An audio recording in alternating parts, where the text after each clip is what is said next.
So hey guys, আগের ভিডিওতে তোমাদের দেখিয়েছিলাম যে আমি একটা ক্লে দিয়ে ট্রি হাউস বানিয়েছি আর বলেছিলাম যে সেটা রং করার ভিডিও আমি পরের পার্টে দেব। তো চলো কালার করার ভিডিওটা শুরু করা যাক। দেখো, আমার জীবনটা ব্ল্যাক এন্ড হোয়াইট হলে কি হবে, আমি চেয়েছিলাম যেন অন্তত আমার ট্রি হাউসটা একটু কালারফুল হয়।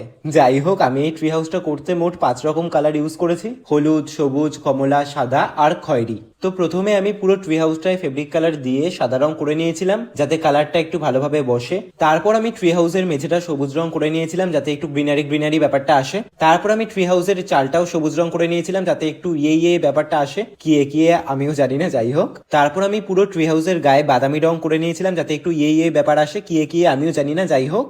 তারপর আমি দরজা জানলায় হলুদ রং করে নিয়েছিলাম আর ফ্রেমটায় কমলা রং করেছিলাম যাতে একটু ইয়ে ব্যাপারটা আসে, কিয়ে আমিও জানি না, যাই হোক। আর পাথরগুলোকে সাদাই রেখেছিলাম।